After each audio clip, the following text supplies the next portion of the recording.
We'll see. The Smolder has risen in a lot of priority, I would say, while some of those bottom laners go down. So you're also, if you're Thundertalk, looking for a scaling threat. 1xN meets that mark. Liking what we're seeing from Ultra Prime early. They have a succinct plan, understand what lanes they should have priority in, and capitalizing on it right now by picking up that Ocean Drake.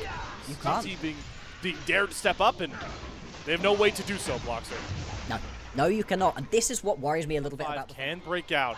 Who moves the first pawn forward? It's Aki with the Vault Breaker. Gonna drop on top, but a great combo from Saber. Gets Satap down to about half HP, but here comes the trade back. Charm's gonna land. Great flat forward to the headbutt pulverize, and Saber falls. Great. Right there, out of Saber, not recognizing that he's down an item. Still, Ultra Prime, they know they're strong at this point. Gonna teleport in and try for the play.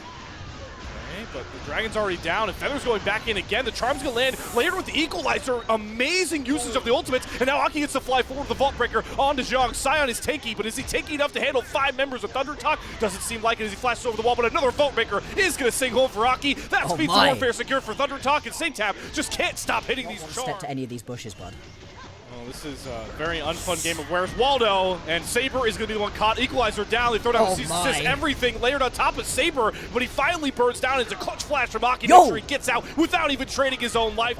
Still, the objectives are falling in their favor once again, are going to be able to pick themselves up this Rift Herald. They're trying to take aggro over this Dragon. They've been spotted trying to take it. For now, they have control of the river. But Aki is looking for a flank angle. Feather, you know, he always wants to fly in with that headbutt pulverize. When I say start to drop the damage, and there goes Feather, gets the 3-man headbutt pulverize, and Satap's coming out of the flank with a clutch stun. Make sure Satap has to bail out of the fight. One more auto comes across for Baya. He gets the first kill. The Smolder, though, trying to reel on the front side of this fight. Feather doing massive protection toward Toya, but they're having to flee from the pit. It's clutch stuns from Saber that bail out Ultra Prime, and just like that, the game is back on even tilt.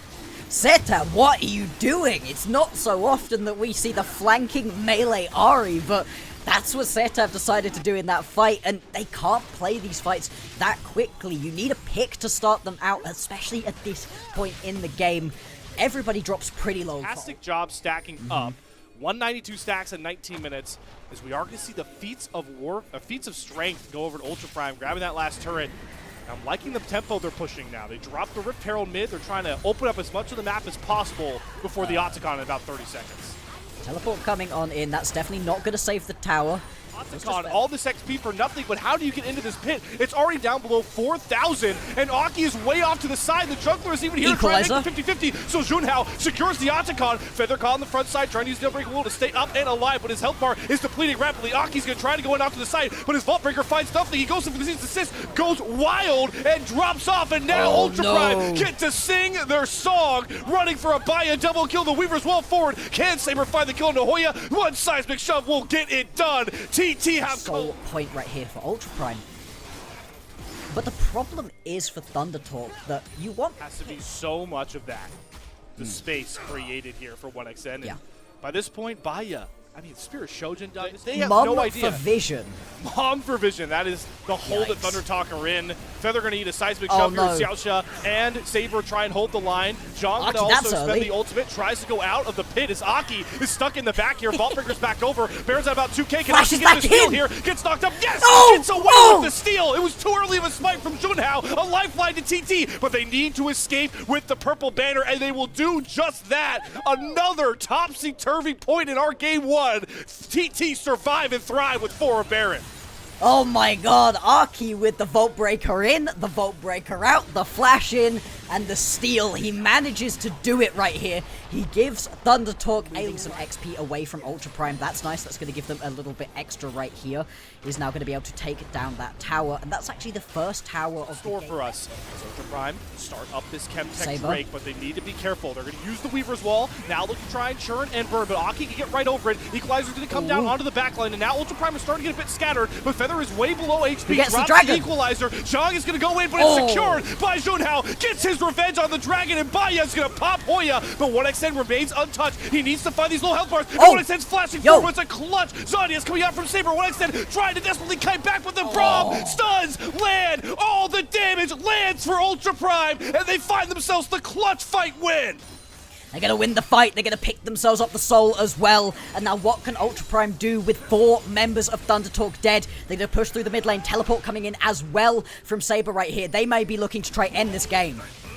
They survived the Exodia smolder for now, and they're looking to capitalize on it by getting their first game win of Split 3. Who's there to stop it so far? It's Feather respawning now, and Satab. But Zhang is so tanky, and the turrets are depleting rapidly. Sure, Feather gets a big headbutt pulverized, but why does Ultra Prime ever care about either of these two champions? All they care about is going for the win. Hoya's back up. We have a Nexus race, but Ultra Prime are gonna win it and win game 1 of our series. Sub 30 minutes as well. We'll think about that one in a second. Ultra Prime, they're gonna round things out for themselves with the Gnar. And they do know what they want to do. They want a team fight right here. They want to front-to-back team fight. The only difference... Both junglers setting up around the same spot as Feather. Also looking to go in. There's the flash down from Satab into the dredge line. Look how the CC's layered beautifully. And Saber's going to fall and burns his flash. Potential dive right here for Jiang, and he does not have a rage bar to play with. No rage bar, no friends, and a whole lot of comeuppance coming his way. Tibbers dropped another great stun to go over to Ultra Prime. They very much need it. It's just going to be a Chemtech though, nothing too much right now. Drake stacking could be something. They can get these 3 grubs. It really plays in. Take a look at the bottom of the screen here. Xiaoxia on the flank, doesn't have the solar flare. Junhao gonna get hit with the resonating strike, and there goes down the cycle between worlds, but Satab is sectioned off and cut down. Just like that, the flank explodes, and TT are left dizzy trying to figure out where Satab went and where the grubs go next. Xiaoxia with the gorgeous flank right there. He played the long con on that one, managed to sneak his way in behind the enemy. Didn't get enough out of it this time round. Have a lot more agency in those team fights. Set up this next Drake spawn. The top laners are playing Ultimate Chicken. As down goes the all-out, but Hoya was not expecting Junhao to be waiting off to the wayside. He's running back towards the turret, but guess what? It's not his turret. Junhao is going to section him off and bap him down with the staff. Sooner or later, no matter how many shields or dashes this Kazate gets, he gets a house thrown to his forehead. Down goes Hoya. But Aki finds a trade as the cross-mapping continues in this game too. Yeah, it's just going to be the Drake for the kill, but still, this is tons of plates going over to Jiang. They're going to be able to pick up this full tower right now, I think, and yeah, that's a big wave to be losing out on. This is a big objective to lose out on here as well. And actually, because we haven't had anybody pick up all of the kills right now, next kill is going to secure the feats right here for Ultra Prime if they're able to get it. Aki's trying to continue that cross-mapping, pressure bearing fruit as that first turret's picked up, but GT want to look for the dive here with Aki's power and Satab swinging over. There is the on the hunt pop, but there's a great kick into the resonating strike. Aki, great job sectioning off Baya and saying bye-bye at any point, but Ultra Prime content cross-mapping once again, willing to secede this Herald for more turrets knocked down. And I think that's perfectly reasonable, right? Trading the Rift Herald for a tower is a good play, conditional on the fact that... On the back end of this, trying to stack up the Gnar bar, but he's got to be careful. All of TT can just barrel down onto him. And they're going to have to give up this dragon. The Solar Flare's not going to find a stun. Xiaoxia's trying to find a flank, but this time it falls completely flat. Instead, Tibbers throws down the gauntlet. Xiaoxia down first. Hoya pulls one member into the pit. Jiyoung trying to fight his way out. Hoya's going to have to actually flash out of the pit as this fight starts to get messier and messier. Saber and Satab in their own 1v1. Junhao going to fly in with the Cyclone, but it doesn't find any big mark. There it is. Jiyoung to get the Gnar ultimate. Satab is slapped down just like that. Aki has hit the rift on that top side. And Aki looking for a patent Lee Sin flank, and Baya's gonna walk right into the brush. Dredge line down, the spell shield will not save you. Sivir set back down to the fountain, the Aki. And you've got all of this pressure going on in the bottom lane. It's not the biggest win right here for Thundertalk. Still, they're able to get the pick, which you needed. And the Atakan is going to be nice, especially as they get themselves a little bit more of those CS leads. Setup also picking up that top lane tier 1 tower. And these plays, they're just all so back and forth, but that pick really, really well done onto Baya. If Aki can keep finding picks like that, then it doesn't matter that... You feel it. It's tense right now. Oh my god, Xiaoxia, there he goes. Flashes, Zenith Blade, immediate cleanse. What I said does not eat the Solar Flare stun, so they get the stun out. Junhao goes next, the Flash Cyclone down, but again, doesn't get to save down. Guess who does? Saber does. Between worlds, Zhang tries to get himself out. Aki gonna flash after him, gets the kick, gets the Sonic Wave, and now Baya is sectioned off. Oh, Ultra Prime, they went all out to kill Satab, and it scatters them all over the river, and TT capitalize. And they forget that Satab really isn't the big carry of this game, not right now. That would be Aki. Picks himself up another kill in that one, and it is going to be the Drake. That's now going to be sole point right here for Thundertalk, and they are looking to send us to a game number 3. Cloud Soul Point starting to get more control of the map here. Thundertalk with a very good answer back, and this time you can see the difference. It's a similar game plan, early game oriented Aki jungler, but when he gets ahead, Put themselves in a hole before they even get there. and Aki's just going all damage with his build, but look who's getting picked off again. It's Satab, but there's not an angle for Saber to go all in, so Xiaosa drops the full Leona combo and gets basically a Wukong. Cyclone is, the Aki show continues to thrill here. We go Sat back. near the bottom of Group Nirvana. They know how to make mistakes, but so far, so good. Is going to be another tower picked up by Thundertalk. Gion onto that Meganar, but his Narbar is nowhere close to completed, so you don't have that big team fight ultimate. It's going to have to be the Cyclone. Xiaosa eats a Dredge line, but he's going to be fine here. The Dragon down below 3K. We're going to have another 50-50. Solar Flare hits big, but the smite comes through for Aki. Cloud Soul down for TT, and now Jiyoung has to get out of the fight. Hoya holding strong on the front line as the Cyclone goes completely deaf ears. Jun Hao has no ability to find carries, flashes out. Timber's available, no flash, but like you called out, been marking Baya this whole game.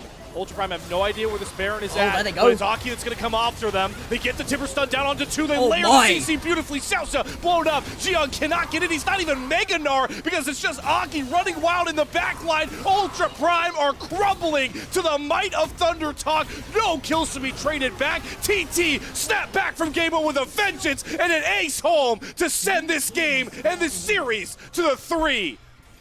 There's going to be 40 seconds until any of the big members for Thundertalk have to worry. Ultra Prime going to lose this game. Like I said, it's going to be a game number 3. And it was control for Thundertalk from the very beginning to the very end of this one. Ultra Prime, they could just never get involved. And we had questions, Slayer. We had so many questions about what the Aki Lee Sin was going to look like. But hey, it looks great in this game. He cruises to a victory for his team. Game number 3. A deathless Lee Sin performance. Aki answers the call, silence the doubters. It shows why Thundertalk chose him as their split 3 jungler. We are tied 1 apiece. Wouldn't hate. I like it. I like it. Yeah. I can understand the Thresh idea because you're looking very much to save one person with that Lantern, but I do much prefer the Renata right here. You've got a lot of champions that are going to look to sprint straight at you, and that hostile... So many resources taken on this side of the jungle, have so much of the tempo here, but one timer for TT, and they pick up the Dragon. Wait, what? Cannot steal it. He goes in. Petrifying Gaze is not going to land onto Aki. The bailout comes across, and Aki is saved and flashes out. Complete 007 maneuver, and now TT can just run through the rest of Ultra Prime. Jun has to flash over a wall, but T-Tab will follow him because he is not in his own jungle. He is in the property of TT. Dragon feats. Right now, though, got to focus on these grubs as we do see Jun Hao is able to steal away 1, but TT want to keep the pedal to the metal, knowing they have such a good early lead, but they have to be careful, leaving one of their laners to straggle back. 1 Glacial Prison, Lockdown, and Saber. Gromp, so he's not really looking for the steal here. Here's the thing though, Ultra Prime used 2 ultimates to get really low value out of Aki. Xiaosa's gonna try going off the side. Impale gets onto 2 into the hostile takeover. Aki serves them up on a platter, and the rest of TT chopped down at the bit. Nothing for Ultra Prime to try and find on the backside. Sure, they get Aki, but he provides a golden ticket to a massive lead in Game 3 for his squad. Sure, okay. As soon as he smoked that Grump, I was like, oh, they're going to leave that one alone. But Thundertalk, they don't know the meaning of that word. They're now going to chase down onto the bottom side of the map a little bit as well. Done? Do they want to go for this play? No. Oh, hang on. Saber's alone now. Saber's alone now. Yeah. All right. Wave coming in. No flash for Saber. Xiaosa trying to run his way back towards Jun Hao. Can he get close enough to save their slippery snake? No. The head is cut off. There's no more. Instead, because these objectives, they come thick and fast. We've now got another one spawning in just 40 seconds time. It's going to be an Ocean Soul coming through, and got to be honest, both of these teams would kind of love one. You've got enough tanks to really make use of it. And Soul Point already on the table for Thundertalk. Interesting. They use the Herald right away, and that's just going to crack open this mid lane tier 1 tower. Keep the tempo They don't up. lose too much for it either. Just keeping that tempo value is what cost them that last fight. See if they can sync them better this time around as Hoya's looking for the flank. Glacial Prison going to come down. Aki gets the McHale's, and once again, just absorbing ults like nothing. Gets control of the Drake, and a handshake on a Jun Hao. He's dead just like that. Hostile takeover. Gonna hit onto both Saber and Xiaosa. Hoya not able to find the kill, but it's okay because Jiyoung dies on the backside of the fight. 1xN has all the damage, and the Realm Warp brings all of TT to the forefront. Another scattered pick down. 3 for 0. TT are rolling in Game 3. And they're going to be able to turn back around and pick themselves up this Ocean Drake Soul point completed here for Thundertalk. They look shaky in game number 1. But game 2, game 3, they'd be looking at, hey, we just needed to highlight it. And then he was able to get that first Heartsteel stack. Still, it's rough. I think 1 tower. He's got his jungler and his support in the area. And that is just going to open up Atakan all the way. There's no way that you can step up towards this one. I do like the decision here, yeah, I've got to be honest. Taking these towers is going to be critical. Ooh. Jiang teleports topside as well. So they are looking to just melt through this tower. But I felt like they were going to get that tier 2 tower anyway. This is definitely a bit wacky. You've also got Baya scrambling to farm jungle camps as he tries to get to items to make him important. And I think Ultra Prime may have stuck around too long up in the top lane because they're going to end up actually just trading top tier 2s across the Renata gameplay. Yeah, I mean, these clones are getting worse and worse. Again, it's just Aki. It's just like last time. It's deja vu. He eats the Culling, he eats the Sejuani ult. At least gets Hoya to TP over, but again, Ultra Prime, all of their tools are down to even try and force a fight. They have to stand there, hope for a 50-50, hope to flash on top of Hoya? No, they get chunked up with another beautiful Impale hostile takeover. It's all layering into a buzzsaw named Thundertalk. Goodbye, Ultra Prime. Sayonara to the tune of another ace home once they chase down Jiyoung. Oh, Jiang, he's just about getting away. 1xN, he's got some very short-ranged guns in his pocket. Yep, does stop that one. Now, does Feather win this? No, Feather plus Wolves. Ignite? Plus Ignite. Ooh, come on, Wolves. Come on, you got this. Come on, Feather. Oh, the Q. Come on, Feather. The teleport in from Zetab. No, come on, let Feather do it. Let Feather do it, Zetab. Oh, he tried to TP out. Way too easy. Still, potential another fight is just going to be the Baron taken down. Xiaosha had the flank there, but I don't know that saves you. This is just over. Back it up, folks. There's no way unless CT make an overstep here. Xiaosha is going to come down with the flank. They're starting to layer the Magnet Storm into the counter-strike. Jiyoung's getting 3 hits on the 1xN, but the bailout and the hostile takeover. He lives! It's MVP Feather again to save his squad. Ace, Baron, time to pack this series up, Thundertalk. This one is gonna be over. 1xN living there is crazy, and like you said, it's all down to Feather. He has been gorgeous in this game. The hostile takeovers have been perfect. The bailouts have been perfect too, and a deathless ADC is his reward. Thundertalk, they were a bit shaky in game number 1, but they have turned it on here in games 2 and 3. A game 1 marred by topsy-turvy gameplay, mistakes, and a loss for Thundertalk in the rearview mirror. The future and the present is now. Their first series win of Split 3.